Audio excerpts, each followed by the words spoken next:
ભક્તિ માર્ગમાં પુષ્ટિ ભક્તિ માર્ગના જે કલ્પદ્રુમ છે, કલ્પવૃક્ષ છે, એ શ્રી વલ્લભ છે. આહા,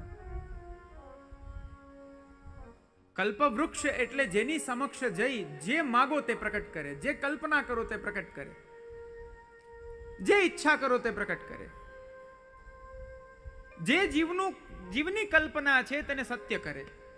આ કલ્પવૃક્ષ દેવતાઓ પાસે છે. પણ એ કલ્પવૃક્ષ આપીને શું આપે? એનું ક્યાં સુધી દેવાનું સામર્થ્ય છે?